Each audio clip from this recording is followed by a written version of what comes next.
The reason we did this work, the reason why we stepped into this arena was not because we were looking for something to do to honor my sister-in-law. No way. It was because we heard loud and clear from thousands of health workers for 3 years. For the first 3 years, every day I was hearing from people that I didn't know the day before who were identifying a state of affairs which is unacceptable for our healthcare workforce. Welcome to Seriously Catherine, a self-confidence podcast for women who want to be taken seriously in the world of business. Here's your guest host, Dympna Weil.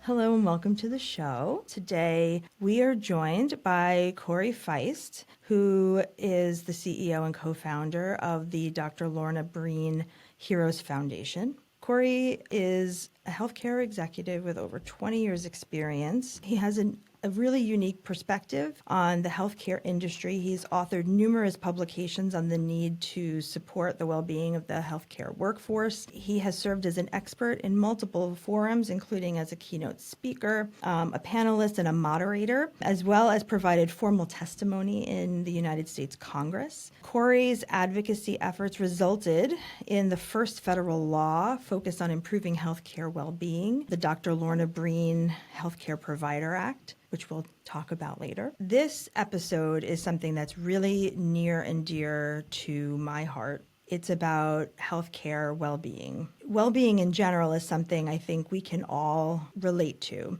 Taking care of ourselves, showing ourselves compassion, and burnout. And I think whether you are a physician, whether you're a nurse or a healthcare worker, whether you are a business owner or a mom, we all just went through a really difficult time with the pandemic. We are all facing challenges in the world. We can all stand to take really good care of ourselves, and we don't always do that, especially, I think, as women. This episode, I think, will appeal to a lot of you. You'll understand a lot of the themes really well and identify with that. We're going to talk about Dr. Lorna Breen, who was an extraordinary woman, an extraordinary physician, and an extraordinary person during an extraordinary time in New York City history during the peak of the COVID pandemic. It's going to be an episode that brings up topics that can be triggering to some people. So we are going to talk about mental health as well as suicide. I also want to bring up the National Suicide Prevention Hotline, 988, which you can call or text if you feel like you need support. There's also a special physician support line that's staffed 24/7 by volunteer psychiatrists. That, too, will be in the show notes and on my Insta. Thank you for being with me. There's going to be little nuggets in there for all the listeners. But first, a hot take brought to you by Paint and Sip. Imagine you are going to HR, to Human Resources, for a new job. And in order to get your ID, to get your paperwork processed, you need to fill out one more form. So this form asks you whether or not you have ever been diagnosed or treated for a mental health condition. Can you imagine such an invasion of your privacy?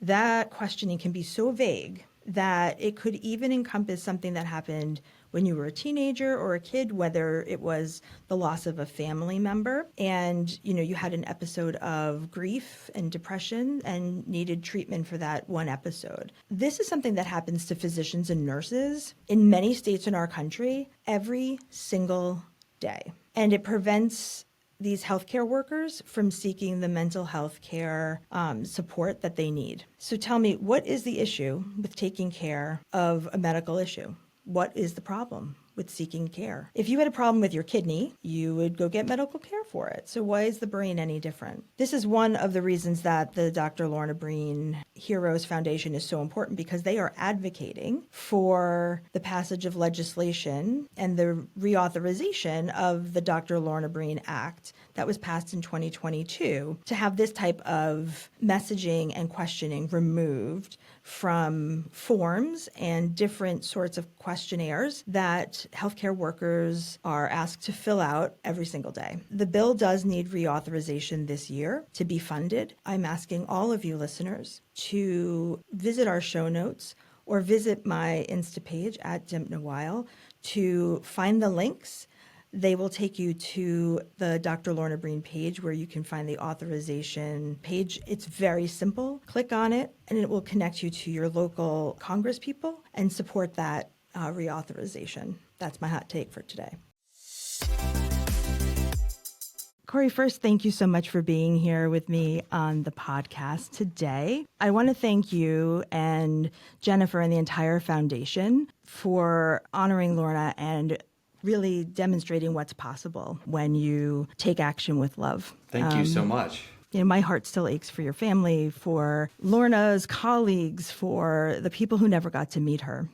And so I wonder if you would be so kind as to just tell us a little bit about her. I have described Lorna as, in some ways, as unique as her name and as typical as a physician or other healthcare professional. So, she was the crazy aunt to 8 nieces and nephews.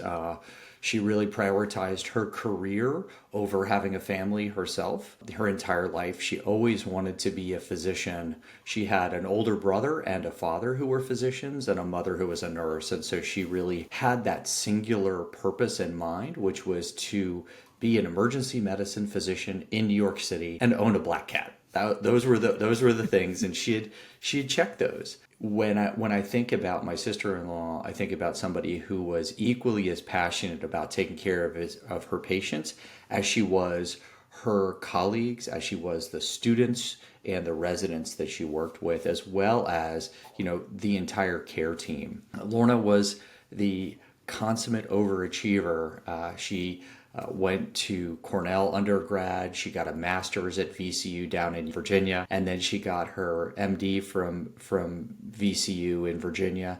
And then she, of course, did the dual residency at Long Island Jewish Hospital in emergency medicine and internal medicine. Interestingly, because she was doing that because she recognized that there was a high degree of burnout in the profession, and so she was trying to create some flexibility.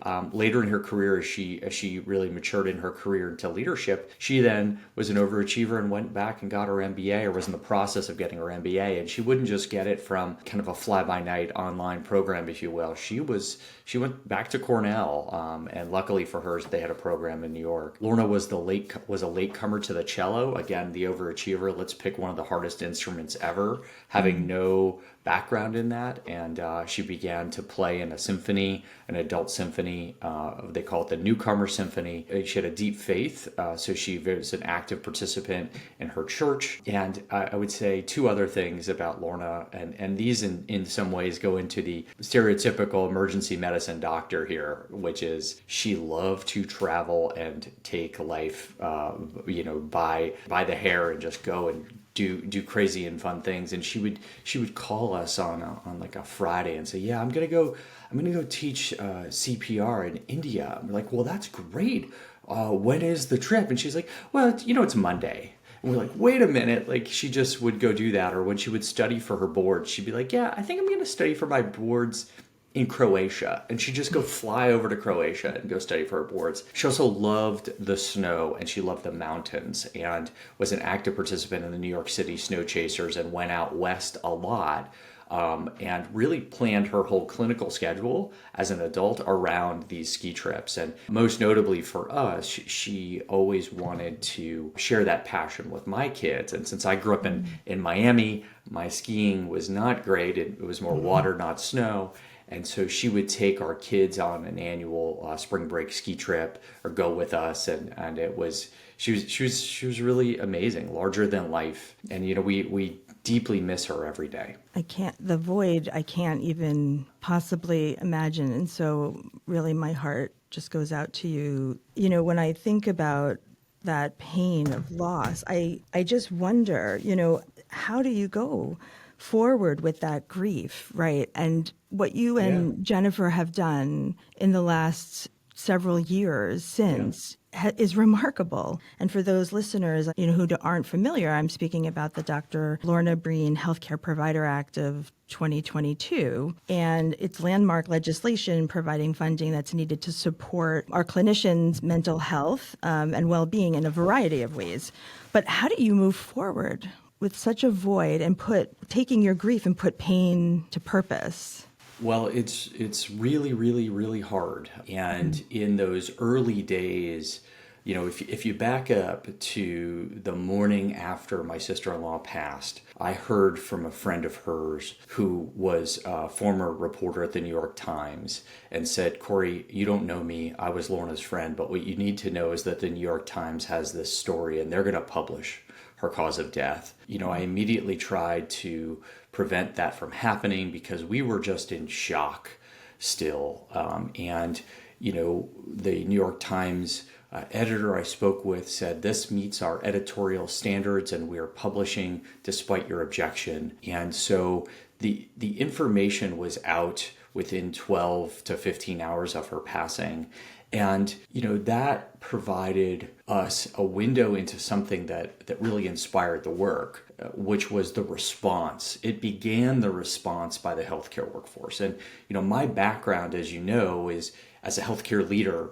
And I tried to spend really my entire professional career within a health system trying to make the operational environment for healthcare workers better. And what the response to her death was for us was this big eye-opener around stigma, mental health, etc. And so one of the things that I would just say about all of this is the reason we did this work, the reason why we stepped into this arena was not because we were looking for something to do to honor my sister-in-law. No way. It was because we heard loud and clear from thousands of health workers for 3 years. For the first 3 years, every day I was hearing from people that I didn't know the day before who were identifying a state of affairs which is unacceptable for our healthcare workforce. So the reason we do this is because we believe that we can make a difference to better the lives of healthcare professionals so they can simply do their job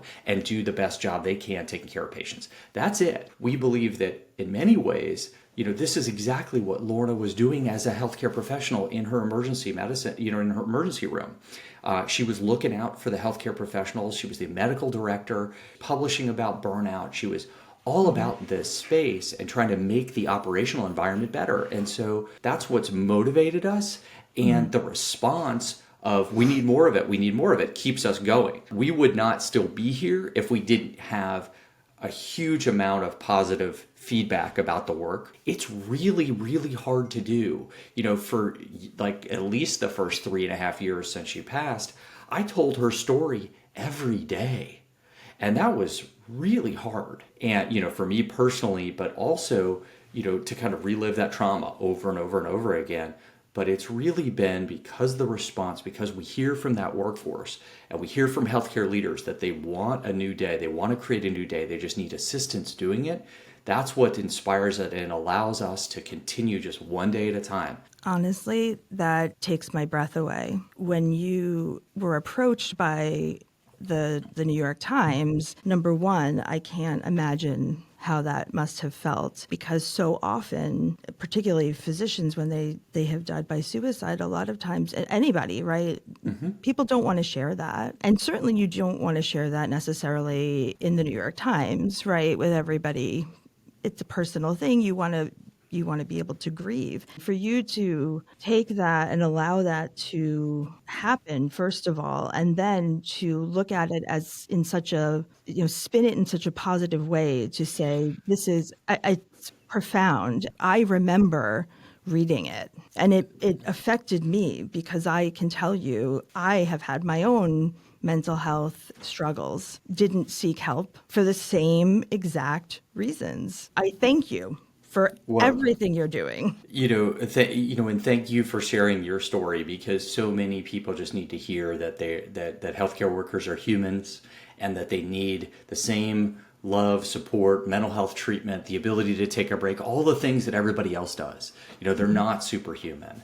And Lorna was not superhuman, for sure, even though she felt like she had to be. And I think that's the issue, is that because the state of affairs systemically, in terms of how healthcare is delivered in this country, from just a process and operational perspective, it really relies on people being superhuman to make it work. I mean, think about the pandemic. We had healthcare workers across the country contracting the disease, dying, things like that, because they felt this obligation that they were here for a reason, which was to take care of patients, even if it put themselves at risk. And that's exactly what happened to my sister-in-law. So thank you for saying that. Yeah, it was really quite a time. And it was, I can't imagine, hearing now directly, indirectly from people all over the country. You said that motivates you to continue on. Your background both in healthcare leadership, in law too, yes? Yep. Yes. That certainly helped, I would imagine. Don't hold that against me. Yeah. I would wonder if you could kind of take us through how you could so effectively get us from the point of nothing to Provider Act. And for people, I think, who are listening who don't understand how important this legislation is, we have such an odd system in medicine where we apply for privileges in hospitals, right? Hospitals have the right, they think, to ask us about whether or not we have ever in our lives ever needed mental health care. And they can hold that against us. Tell us a little bit about how you got us here. Absolutely. And I think what I'll do is I'll talk a little bit about the passage of the Lorna Breen Act, and then then we should talk kind of separately about what you just talked about, which is these overly stigmatizing licensing questions, credentialing questions, because that's been its own kind of parallel success in some ways, and it's intersected with the Lorna Breen Act for sure. One of the things I would just go back to saying is you pointed out that the stigma around suicide is real. It absolutely was. We felt it. I've got my Stop the Stigma shirt on today. What we wanted to make sure of in that, once the New York Times published, is that we wanted to make sure of two things. One is that we did not want a sensationalized suicide so that was all people knew about my sister-in-law. So selfishly, we're like, hold on a minute. This is making news because of the way she died, but she contributed so much in her 49 years. We need to tell that story. The second thing that we wanted to do was we wanted to make sure that the world knew that healthcare workers were at risk taking care of COVID patients. So if I back up just a second, because this is going to get into the Lorna Breen Act and how we did this. After the New York Times published her cause of death over our objection, we became flooded with media requests. And it was kind of like, if you think back to the movie E.T., when there were these satellite dishes on their lawn and all this other stuff. It was like on my front lawn, there was just trucks and everybody had shown up and everybody wanted to talk to us. And we literally drew the shades and we just wanted to be sad. And in this moment of clarity, Jennifer, her little sister, who's my wife, separated by birth by about 22 months, Lorna and Jen were inextricably linked. I mean, I was the third wheel in that relationship. Jennifer and I decided that we needed to tell Lorna's story so that people could understand those two things. That this was a human who was a great physician. And the second is that we needed to basically warn the country about what's going on with the healthcare workforce. Of all of the requests we got, we had connected with Savannah Guthrie at the Today Show. And within 48 hours of her passing, we recorded on my iPhone the first of what has now already been three appearances on the Today Show. Senator Kaine from Virginia, who is our U.S. Senator, saw the coverage nationally that came from the New York Times and the Today Show. And so once the Today Show happened, it just went all over the place. It wasn't, if it wasn't already, from the New York Times. And Senator Kaine reached out to us and he said something that was really important in retrospect. And for anybody who's listening, this is really important about your member of Congress, which is that members of Congress are assigned to different committees which have different subject matters. Well, Senator Kaine happened to be on the U.S. Senate committee, which oversees much of the healthcare programming in the country. It's called the Senate Health, Education, Labor, Pensions Committee, or HELP Committee. And I say that because a lot of people don't realize when they contact their member of Congress, if they don't have an issue where the member of Congress actually has a committee assignment that covers it, it's really hard for their member of Congress to really do a lot with it, frankly. But we were in this very unique position where Senator Kaine came to us and he said, hey, this is the committee I'm on. I can be helpful here. What are your ideas? Obviously he was incredibly just grounded, as he always is, and grief, and he just was so empathetic. And he also said something which was, my son is in the Marines, and I see huge parallels between the armed forces and their mental health and healthcare workers. And I remember him asking, well, I'm sure that there's at least as much support for healthcare workers and their mental health as there is for the military. And I was just like, nobody, no existing, right? So it's not there. So we worked with Senator Kaine over that first summer of 2020. I'd like to joke that I'm pretty sure he didn't know I was in healthcare when he asked me to send him a whole list of ideas, because that was a very, very long list. And it was basically, this is how you redesign the entire US healthcare system 101. What that did was it moved us into a position now where we had something on paper, and they called back in the middle of that summer. They asked if they could name the law after Lorna. And I will tell you, it was an unbelievable phone call to get. We gave him his ideas. We didn't know that anything was going to come from it. But he just said, we want to name this the Dr. Lorna Breen Healthcare Provider Protection Act. And we cried and we said, of course. But in terms of how we were successful with that is the same approach that we have taken on all of our other programs to be successful. Because of my background in healthcare and because I understand how siloed healthcare is, we broke those silos immediately. We said, we will do this on the condition that this be an interdisciplinary effort.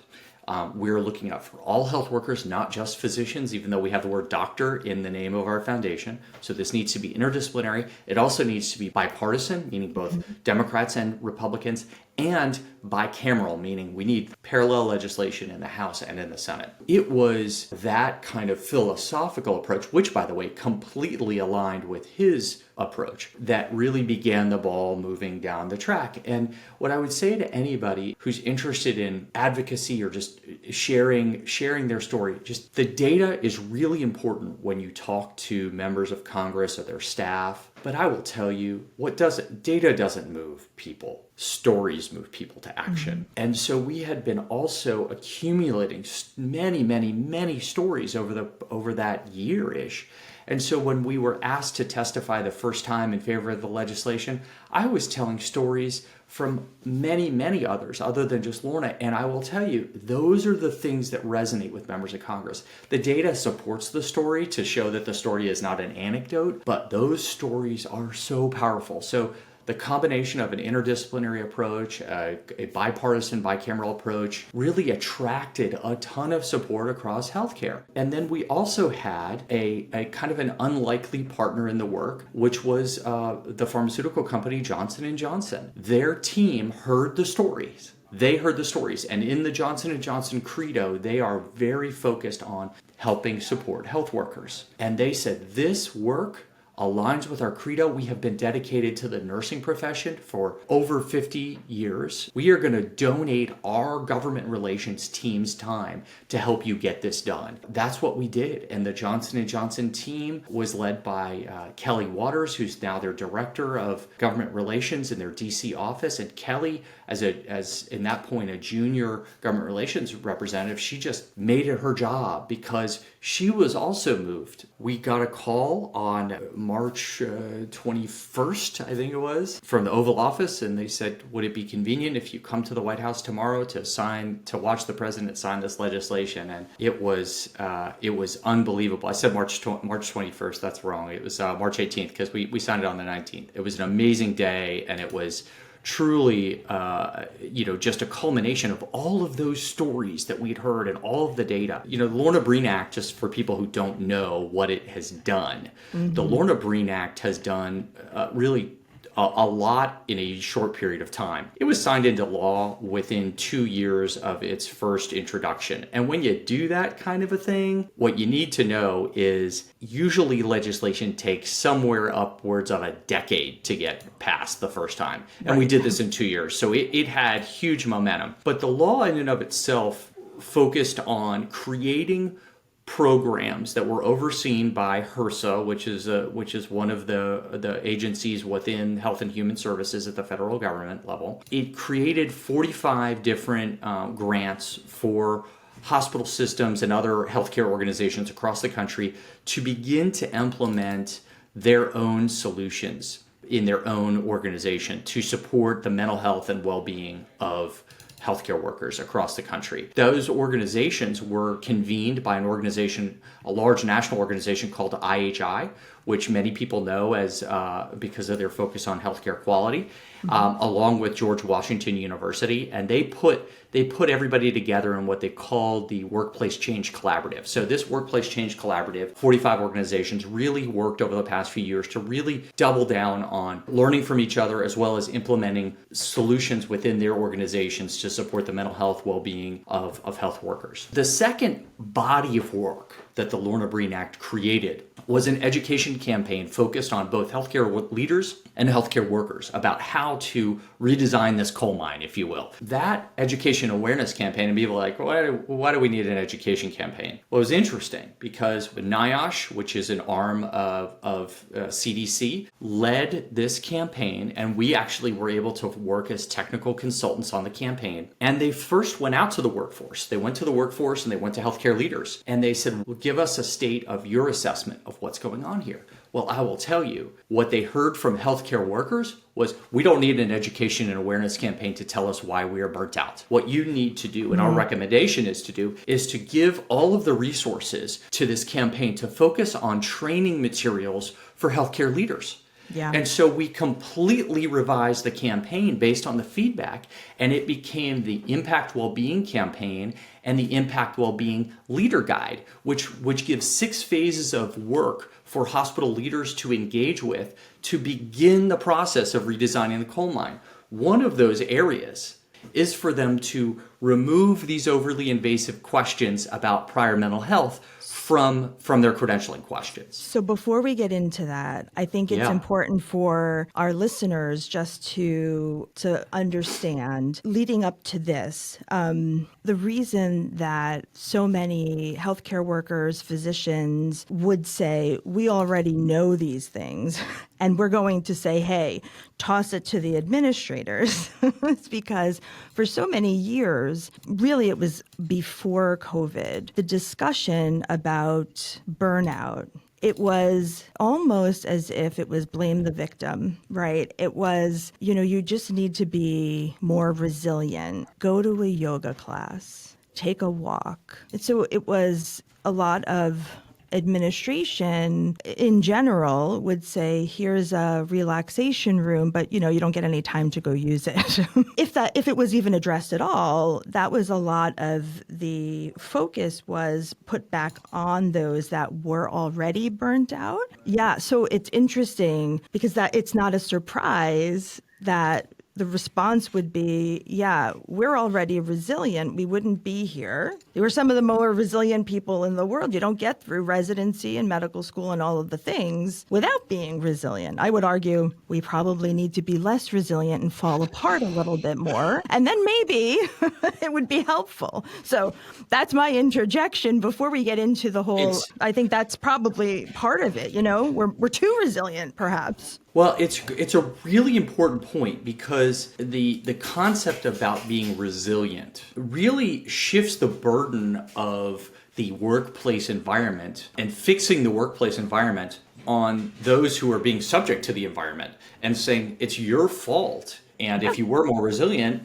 you'd be fine. And what the data shows is that medical students, compared to their age-matched peers, are actually more resilient when they begin medical school. And actually by the end of medical school, they're less. Frankly, because of what we do to them in this process. And so I think it is not something that you can use yoga or meditation to get out of. The other thing is that it's also something that, when you think about solving problems, it's a very reactive approach or a Band-Aid approach to say, just go to therapy or just go to all these, go to yoga, because that never gets to the cause of the problem. And what I would say also is All of those things, yoga, meditation, therapy, peer support programs, they are critically important. But it's just that the response, and you're exactly right, the response by healthcare leaders to the workforce during the pandemic, when everyone was just in particular like, I don't know what to do here, was to flood them with those individual resiliency resources. And so, I'm like standing here as an unbalanced scale. And what we just need to now do across the healthcare industry is rebalance it. We need to say, okay, the individual support stuff is super important, but we have to look at why we need such support in the first place. And redesigning this coal mine is critically important, and it's very achievable. It is not asking healthcare leaders or the entire country to redesign the U.S. healthcare system like I thought I needed to tell Senator Kaine to do. No, that's not it at all. But there are very practical, tactical approaches and common sense approaches which will rebalance those scales. I want to come back to one other thing about the Lorna Breen Act, if I can quickly. Two things, actually. The first is I misquoted the date, which I don't even know why I didn't have that on top of my head. March 18, 2022. I said the 19th. It was March 18, 2022. And the reason why I wanted to flag that date is that in this past year, we worked with the U.S. Senate again to officially designate March 18th Health Workforce Wellbeing Day. And so we worked together with the National Academy of Medicine, the Office of the Surgeon General, and many other organizations to officially designate that day National Health Workforce Wellbeing Day, March 18th, because of the significance that this law wasn't just first of its kind in the US, by the way. It is first of its kind legislation in the entire world. That date, I want everybody to pay attention and circle it on their calendar, March 18th every year. Going forward, in particular, we're going to do an incredible amount of programming so that everybody knows we need to take care of healthcare workers. I think people are surprised to learn that, about 300 to 400 physicians die by suicide every year. And that's, the equivalency of like 2 full classes of medical students a year that we lose of, physicians in this country. That is unacceptable. The rate of suicide among physicians and nurses is unacceptable. And it is at least twice that of the general population. One of the things that we learned after my sister-in-law died was that there was already a designated day to recognize and raise awareness to prevent suicide in physicians called National Physician Suicide Awareness Day, September 17th. That date already and it was because pre-pandemic, what you just said is right. At least 400 doctors are dying every year by suicide in this country. It's unacceptable. I mentioned before that we've done a couple times on the Today Show. Well, the second time we were on was the 1-year anniversary of Lorna's passing. Savannah Guthrie asked Jennifer if she was concerned about a mental health crisis among health workers. And she said, absolutely. And the data would show that during a traumatic episode, people are just trying to get through it. But then when that traumatic episode subsides, there's a flood of all of the things that they had to push down. All of that trauma gets processed. And that's exactly what we're seeing now. The Centers for Disease Control has declared a mental health crisis among health workers. We are observing suicide rates among health workers at rates that I've never seen before. I don't have the percentage, but the number of phone calls we have received in the last year has spiked precipitously from what it was in the past. And so what people need to know is this is real. And if we don't do something about taking care of our healthcare workforce, there won't be a healthcare workforce to take care of us when we need it. These are the people that care for us now. They are the people that are going to care for us in the future. And we have to do better by the ones that are here now. We have to do better by the ones that we're training. The numbers don't lie. One of the things that I think is so important for people to recognize is there are a lot of levers that can be pulled right now that will prevent suicide and protect the healthcare workforce. And the one that we are really deeply focusing on is what I call institutionalized stigma around mental health. And it is institutionalized stigma, and that healthcare workers right now, if you are licensed, whether you're a pharmacist, a dentist, a veterinarian, a doctor, a nurse, you are being asked questions about your prior mental health diagnosis and treatment on a myriad of forms that you have to complete, whether those forms are for licensing or for employment or for payment for your services or for malpractice insurance or disability coverage. What those questions all have in common is that they violate the Americans with Disabilities Act in the way that they're being asked. Second of all, they also have in common that they reinforce that help seeking by healthcare workers is off the table. It is not something that you can even consider without retribution, whether that be your employer, whether that be your insurance company, whether that be your licensing board. This was Lorna's biggest concern before she died. Lorna had never had a mental health treatment in her life. She never had a mental health condition. She contracts COVID. She goes back to work too soon, and she gets run over by the Mack truck that is COVID and the operational environment. And we had to medically evacuate her out of New York City to get her immediate mental health treatment, her only mental health treatment of her entire life. And as she sat in that inpatient mental health unit at the University of Virginia Health System, 2 days in, she called home and she said, now that I've obtained mental health treatment, my career is over. I will lose my license. I will lose my hospital privileges, which are that hospital employment process to be able to work in a hospital system. I will lose everything. I will lose respect of my colleagues. As Jennifer and I are both attorneys, we're like, that can't even be a thing. I don't even know why you're concerned about this. We could not move her off that.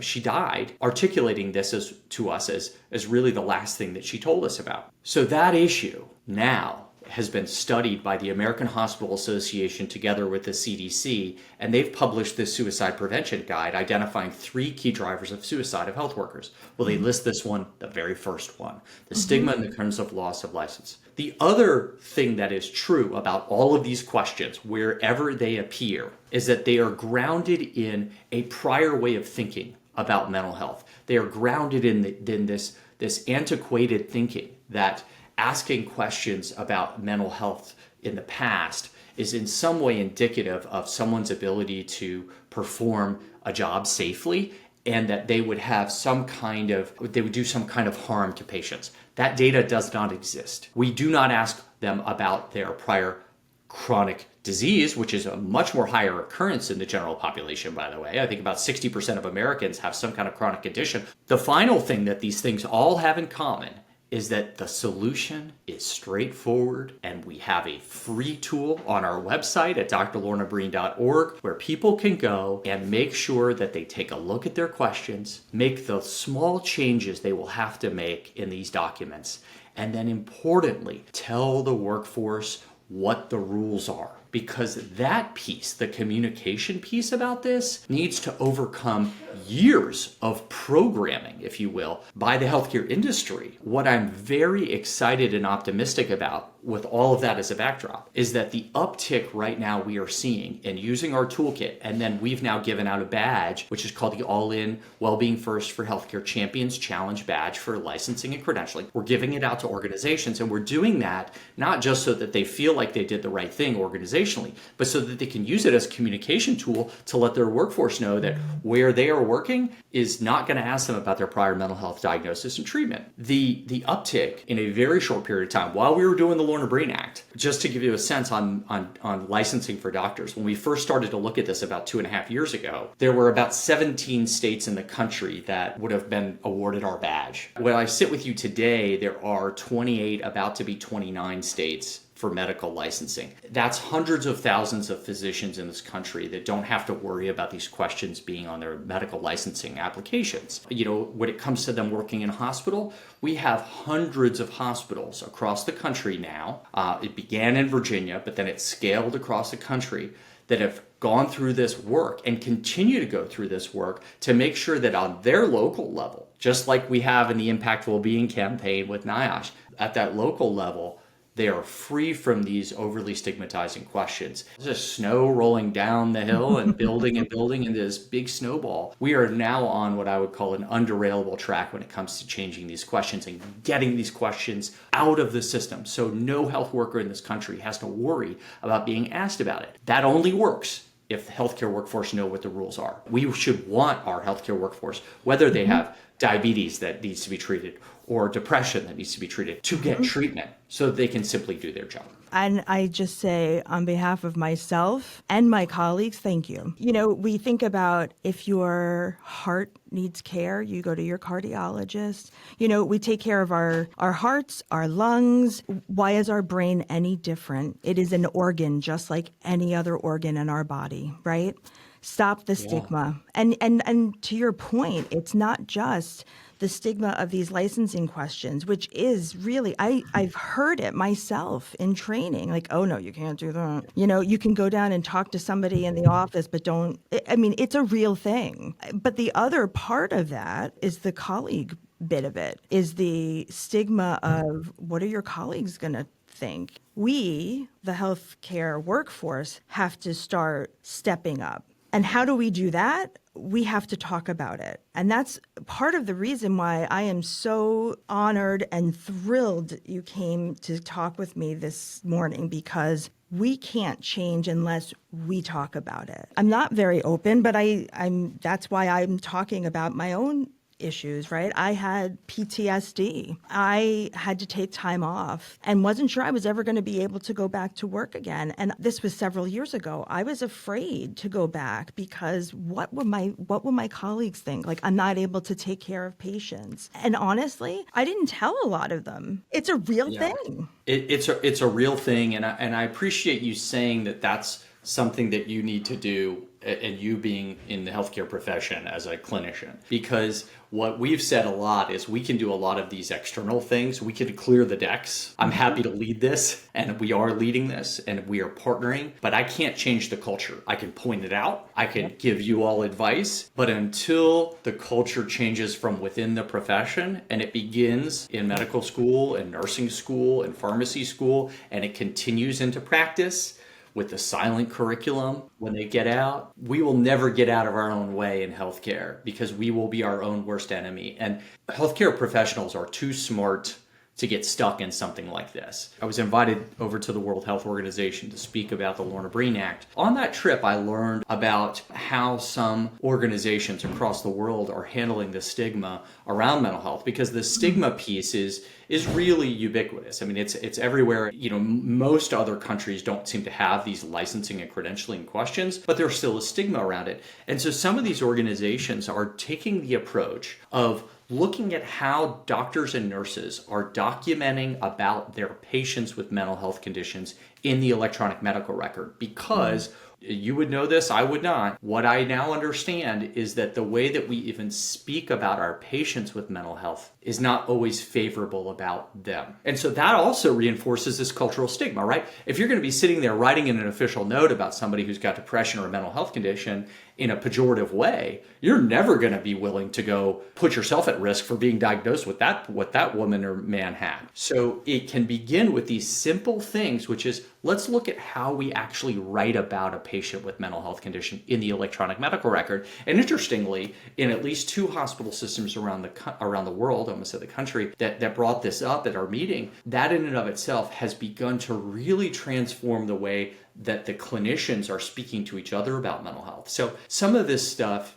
is really complicated, as you and I have discussed, like redesigning the entire US healthcare system. Like, it's going to take us a couple years to do that, right? But some of this stuff, like speaking about it, like changing the way that we document about patients, we can begin this today. We don't need anybody's permission to do it. We don't need federal funding or state funding to do it. We just need to make a decision that starting today, we're going to act and behave differently. It's going to take all of us working together in an interdisciplinary way, prioritizing the workforce's well-being from within the workforce and outside the workforce, to really wrap our collective arms around healthcare workers so that they can just simply thrive. Well, thank you for saying that.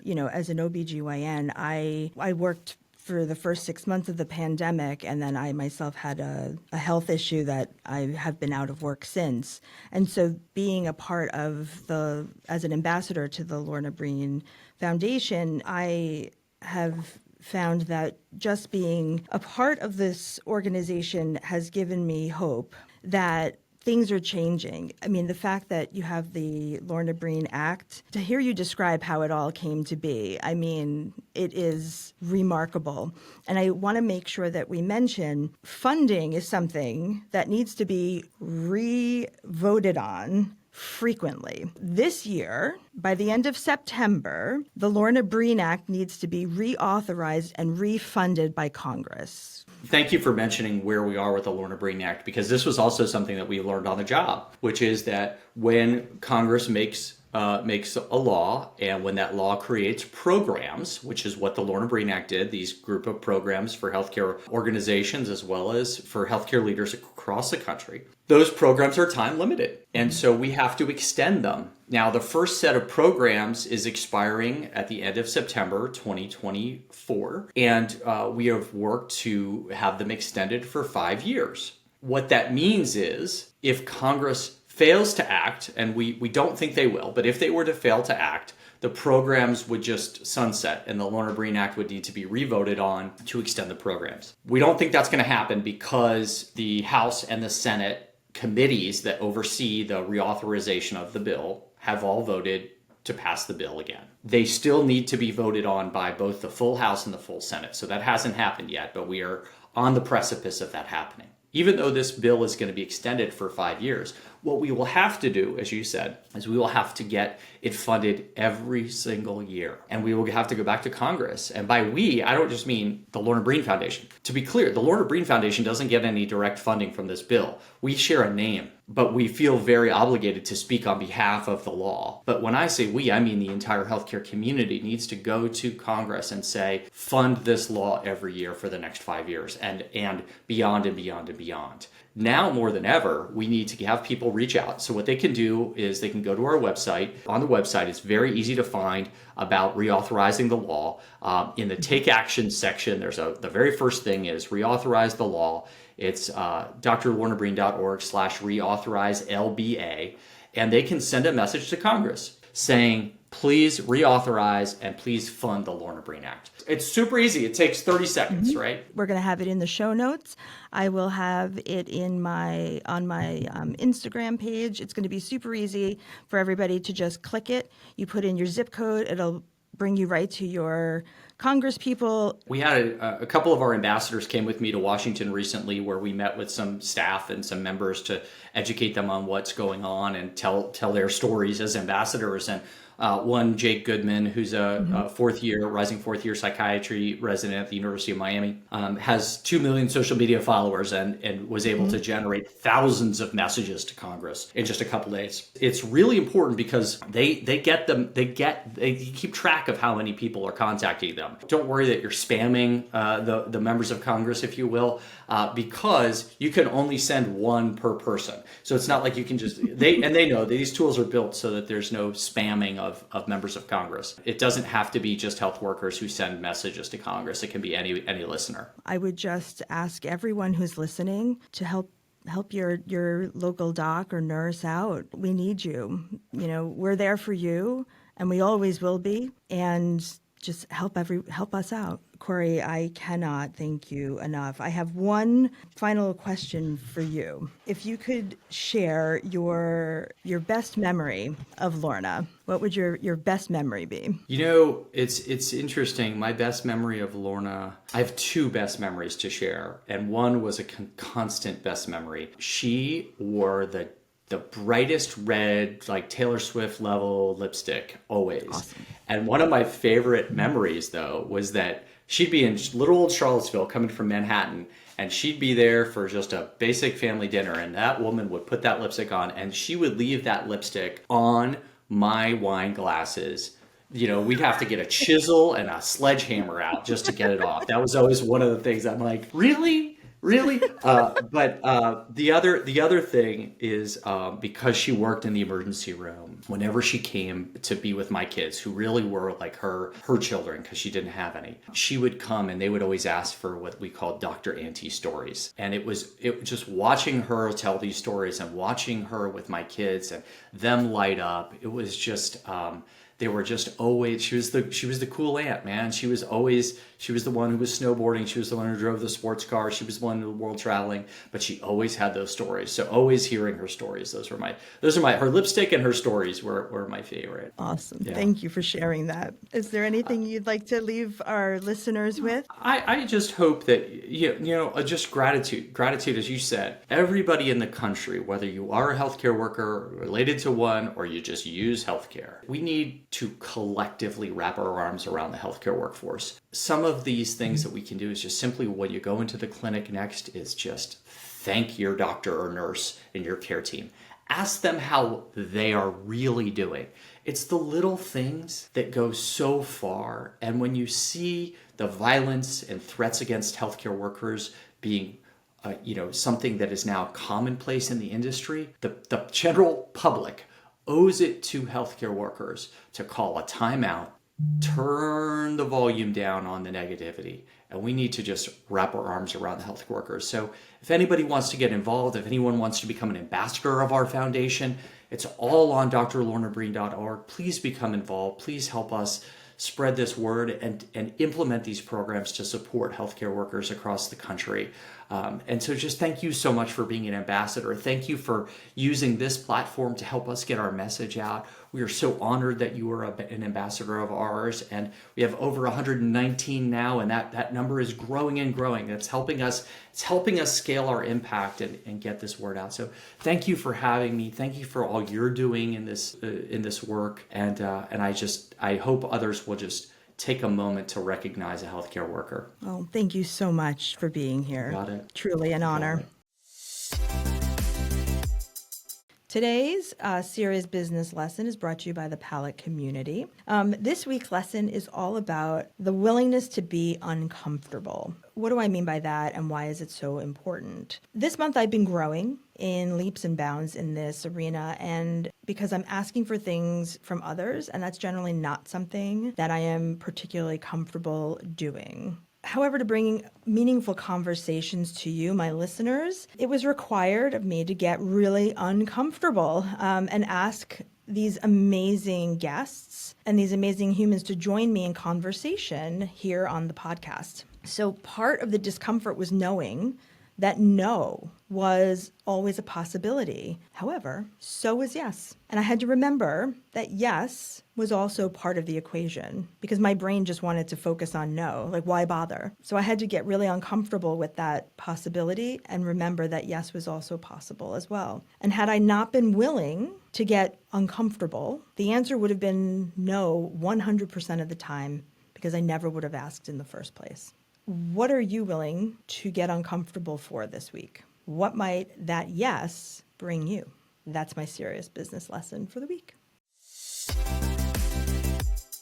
And now it's time for our Saratoga Lifestyle segment. And this is brought to you by Saratoga Living After Hours. And if you don't already know, After Hours is the insider blog to Saratoga Living. Natalie Moore, who is their editor, she just wrote this awesome article about a legendary restaurant here in town.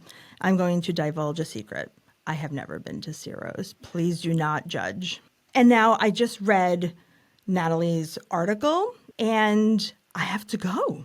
Like, she just kind of changed my mind about it because she gave me the scoop on like what it's like inside and the menu that they're offering. She converted me. So I just have a few weeks. I have to get there. So you have to check it out. And if you're not already subscribed, you really need to. It's amazing. The articles in there are fantastic. My heartfelt gratitude to my guest today, Corey Feist from the Dr. Lorna Breen Heroes Foundation, for sharing his time, his insight, and his story with us. On a personal note, I want to say thank you on behalf of all the healthcare workers for advocating for our mental health and our wellness and care. We need our healthcare workers and our healers to be well. And we need to let go of the stigma around caring for our brains. That's not just for healthcare workers, that's for all of us. And to all of our listeners, thank you. Thank you for welcoming me to the podcast. And thank you for being here and for checking out the show notes or the Instagram links so that you can help reauthorize the Dr. Lorna Breen Act. So until next week, take care and be well. Thank you for listening to this podcast. And if you want to connect with me, slide into my DMs on Instagram. My handle is Catherine Hover.